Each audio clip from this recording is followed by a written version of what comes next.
The Story of Dr. Dolittle by Hugh Lofting. Chapter 15. Smells. Your uncle must now be found, said the doctor. That is the next thing, now that we know he hasn't been thrown into the sea.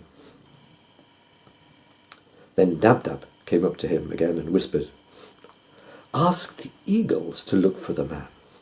No living creature can see better than an eagle.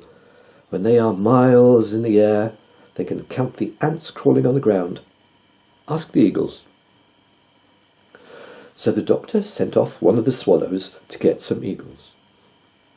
And in about an hour, the little bird came back with 6 different kinds of eagle. A black eagle, a bald eagle, a fish eagle, a golden eagle, an eagle vulture, and a white-tailed sea eagle. Twice as high as the boy they were, each one of them.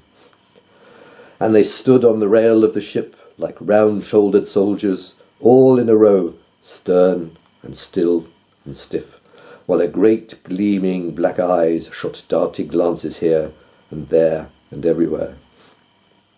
Gub-Gub was scared of them and got behind the barrel. He said he felt as though those terrible eyes were looking right inside of him to see what he had stolen for lunch. And the doctor said to the eagles, A man has been lost, a fisherman with red hair and an anchor marked on his arm. Would you be so kind as to see if you can find him for us? This boy is the man's nephew. Eagles do not talk very much, and all they answered in their husky voices was, You may be sure that we will do our best for John Dolittle. Then they flew off, and Gub-Gub came out from behind his barrel to see them go. Up and up and up they went, higher and higher and higher still. Then, when the doctor could only just see them, they parted company and started going off all different ways. North, east, south and west, looking like tiny grains of black sand creeping across a wide blue sky. My gracious, said Gub-Gub in a hushed voice, what a height! I wonder they don't scorch their feathers so near the sun. They were gone a long time, and when they came back it was almost night. And the eagles said to the doctor, We have searched all the seas, and all the countries, and all the islands, and all the cities, and all the villages in half of the world. But we failed. In the main street of Gibraltar we saw 3 red hairs lying on a wheelbarrow behind a baker's door. But they were not the hairs of a man. They were the hairs of a fur coat. Nowhere, on land or water, could we see any sign of this boy's uncle. And if we could not see him, then he is not to be seen. For, John Dolittle, we have done our best. Then the 6 great birds flapped their big wings and flew back to their homes in the mountains and the rocks. Well, said Dab-Dab after they'd gone, what are we going to do now? The boy's uncle must be found. There's no 2 ways about it. The lad isn't old enough to be knocking around the world by himself. Boys aren't like ducklings. They have to be taken care of till they're quite old. Oh, I wish Chi-Chi were here. He would soon find the man. Good old Chi-Chi, I wonder how he's getting on. If only we had Polynesia with us, said the white mouse. She would soon think of the way. Do you remember how she got us all out of prison the second time? My, but she was a clever one. I don't think so much of those eagle fellows, said Jip. They're just conceited. They may have very good eyesight and all that, but when you ask them to find a man for you, they can't do it. And they've the cheek to come back and say that nobody else could do it. They're just conceited, like that Colin Puddleby. And I don't think a whole lot of those gossipy old porpoises either. All they could tell us was that the man isn't in the sea. We don't want to know where he isn't. We want to know where he is. Oh, don't talk so much, said Gub-Gub. It's easy to talk, but it isn't so easy to find the man when you've got the whole world to hunt him in. Maybe the fisherman's hair's turned white, worrying about the boy, and that was why the eagles didn't find him. You don't know everything. You're just talking. You're not doing anything to help. You couldn't find the boy's uncle any more than the eagles could. You couldn't do as well. Couldn't I? Said the dog.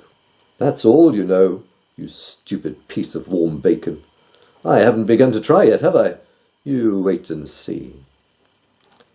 Then Jip went to the doctor and said, Ask the boy if he has anything in his pockets that belonged to his uncle, will you please? So the doctor asked him, and the boy showed him a gold ring which he wore on a piece of string round his neck because it was too big for his finger. He said his uncle gave it to him when they saw the pirates coming. Jip smelt the ring and said, That's no good. Ask him if he has anything else that belonged to his uncle. Then the boy took from his pocket a great big red handkerchief and said, This was my uncle's too. As soon as the boy pulled it out, Jip shouted, Snuff! By jingo! Black rupee snuff! Don't you smell it? His uncle took snuff. Ask him, doctor. The doctor questioned the boy again, and he said, Yes, my uncle took a lot of snuff.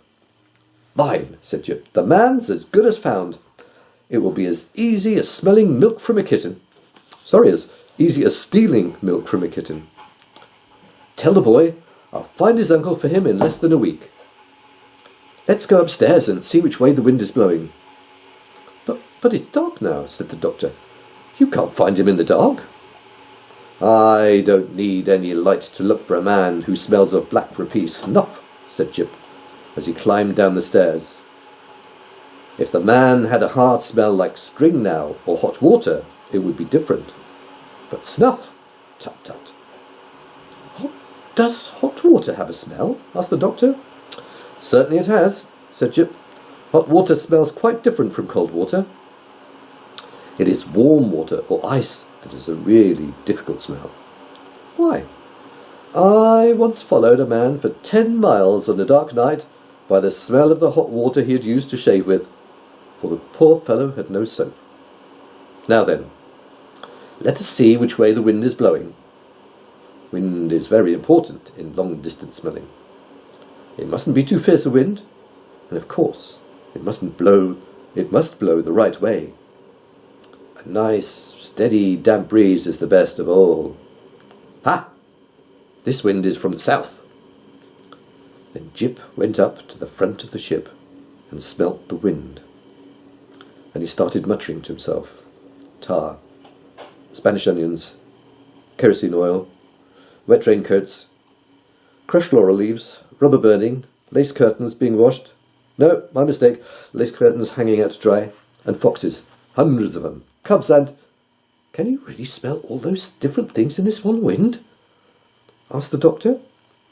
Why, of course, said Jip. And those are only a few of the easy smells. The strong ones. Any mongrel could smell those with a cold in his head. Wait now. I'll tell you a few of the harder scents that are on the wind. A few of the dainty ones. Then the dog shut his eyes tight, poked his nose straight up into the air, and sniffed hard with his mouth half open. For a long time he said nothing.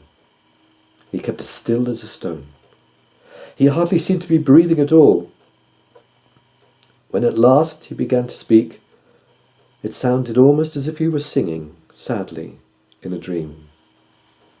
Bricks, he whispered, very low, old yellow bricks, crumbling with age in a garden wall. The sweet breath of cows standing in a mountain stream. The lead roof of a dovecot, or perhaps a granary, with the midday sun on it. Black kid gloves lying in a bureau drawer of walnut wood. dusty road, with a horse's drinking trough beneath the sycamores. Little mushrooms bursting through the rotten leaves, and... "Any parsnips?" asked Gub Gub. "No," said Jip. "You always think of things to eat. No parsnips whatever, and no snuff. Plenty of pipes and cigarettes, and a few cigars, but no snuff. We must wait till the wind changes to the south." "Yes, it's poor wind, that," said Gub Gub. "I think you're a fraud, Jip. Who ever heard of finding a man in the middle of the ocean just by spell? I told you couldn't do it." "Look here," said Jip, getting really angry. "You're going to get a bite on the nose in a minute. You needn't think that just because the doctor won't let us give you what you deserve, that you can be as cheeky as you are." "Stop quarrelling," said the doctor. "Stop it. Life's too short. Tell me, Jip, where do you think those smells are coming from?" "From Devon and Wales, most of them," said Jip. "The wind is coming that way." "Well, well," said the doctor. "You know, that's really quite remarkable. Quite. I must make a note of that for my new book. I wonder if you could train me to smell as good as that. But no, perhaps I'm better off the way I am. Enough is as good as a feast, they say. Let's go down to supper. I'm quite hungry." "So am I," said Gub Gub.